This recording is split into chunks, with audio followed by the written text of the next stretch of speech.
Hey folks, Doc here. Something unusual has happened. I just want to get outside to enjoy that unusual happening. God dang. I can't believe it. I think this stuff is called sunshine.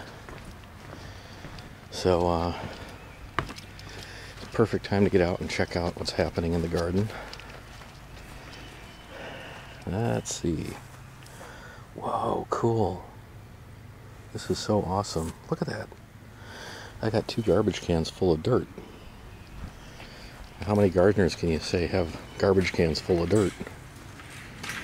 Probably quite a few, actually. So, here we go. You know, being out in the light like this, I can't even see what you're seeing yet. So what I hope you're seeing is onions. And I've got some lettuce coming up. Cucumbers here on both sides of the trellis. I'm going to have to put a guy wire on this trellis because it's a little bit shaky. Let's see here. Heck, if I can remember what I planted in this spot, I'll have to get my garden map out. But that is definitely a mound of pumpkins. And these are tomatoes that are looking really, really bad. Next year's will be better because I'll have a hothouse or a greenhouse in which to grow them. Let's see here. We've got beans, cabbage, onions, cauliflower, beans, and a variety of plant that I call heck if I know, but I'll figure it out eventually. Here you can see, at least I hope you can see, I got corn growing. I would have to thin them down to 1 per square foot. And then here, let's see, am I pointing at the right thing? We'll find out. Right at where the lines cross is a mound, and that will have squash growing out of it soon, I hope. I'm surprised it hasn't started growing yet. There's another one there, another one up there. I think in another week, after I've thinned the corn and done a little weeding here, because the weeds are growing faster than the corn, I'm going to plant some pole beans in with this. And this is called the Three Sisters. It's a Native American method of planting. It's a companion planting, and I was curious to see how that works. Now, last year when I planted corn, the wind, it's very windy here, and everything almost got blown over. I had to stake up the corn and then tie ropes around it to keep the plants from falling over. Here you can see some pretty good growth of asparagus now. This is really cool, and boy, I'm hoping this takes off. I know I'm still working. She did a video and said that she tore out all of her Mary Washington. Is it Mary Washington or Martha Washington? Whatever. President's wife's name. Is that Martha Washington? I think it was Martha Washington. She tore it all out and replaced it with a different variety. So I'm hoping to not do that. Here we have peas, and I absolutely have to get the trellises up today or tomorrow because with the sunshine, I expect these peas are going to grow. These have already grown about a ½ inch since yesterday. With sunshine, I think they'll probably grow another 2 inches today.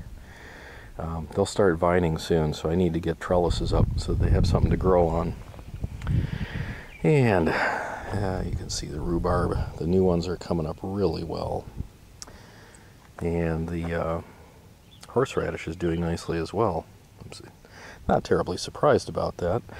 I am surprised that most of the horseradish didn't come up.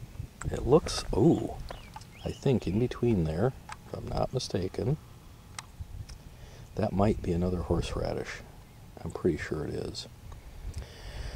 That's a hopeful sign. Yay. And we have some straight 8 cucumbers here, so I'll have to trellis this soon. And more dry beans and more dry beans and yet more dry beans.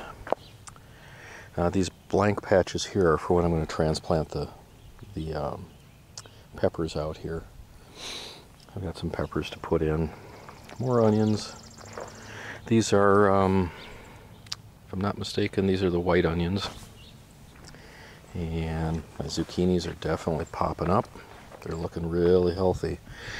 I have to determine which of these I want to keep growing and which ones I want to sacrifice to the bin. Got some butternut squash growing here, and this mound that doesn't have anything but weeds growing in it so far is Moon and Stars watermelon. So, oh, and here we have radishes. This side is, which ones are these?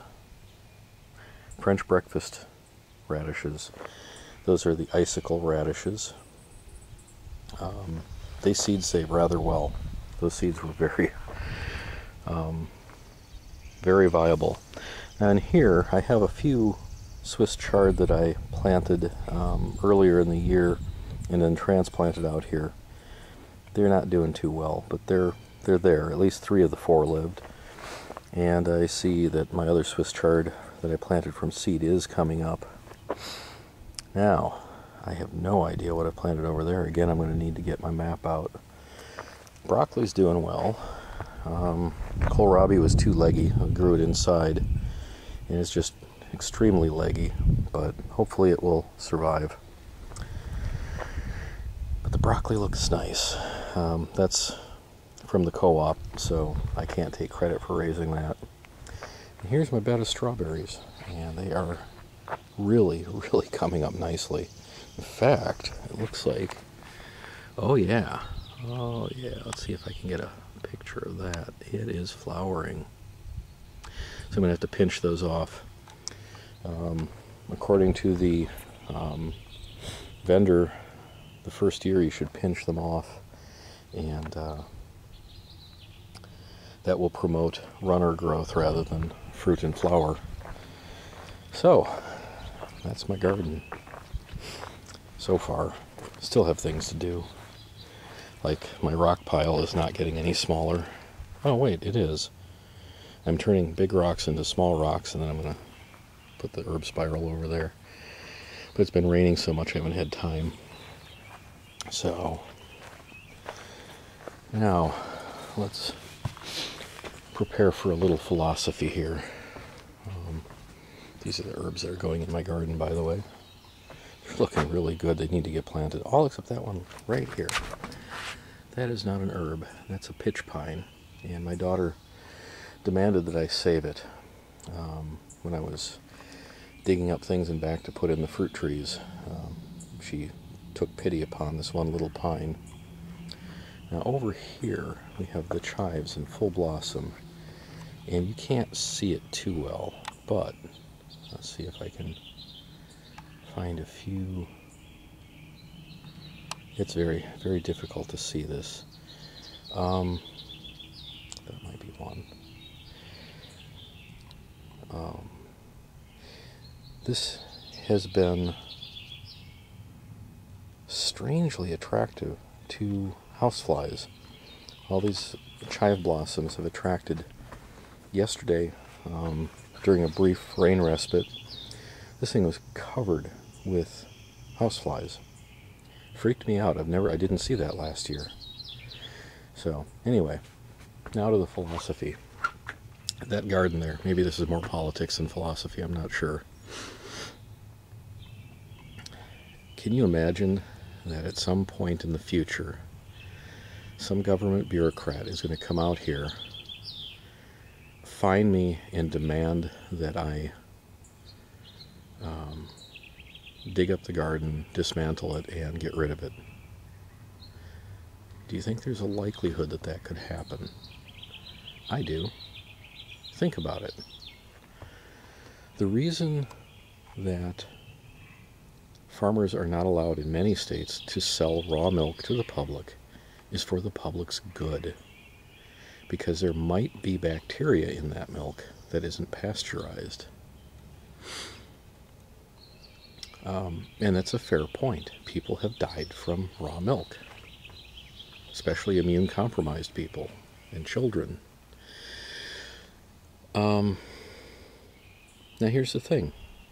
Many of us, especially organic gardeners, are going to use things like manure and dirt. It's loaded with bacteria. And manure, good grief, E. coli. Somebody could die from eating a salad from my garden. Now, that's all well and good when it's just for me and my family. But what if I invite company over and give them a salad out of my garden? At what point is the government going to say, because your produce may go to someone who is not in your family, we must protect them. Therefore, you may not have a garden at home. Do you think that's likely to happen? I'd say based on previous history, yeah, it is a possibility. I'm not sure how likely it is, but it's a possibility. And based on the fact that the United States Supreme Court upheld a judgment in Kentucky regarding the entry of police into I think it was a hotel room without a warrant. Hey, anything's possible, isn't it? I'm beginning to think that maybe the Indiana ruling will be held up and that the police will be allowed to enter homes illegally as well as legally, and you can't do anything about it. Sit down, shut up, and behave yourself, for we are the bureaucrats.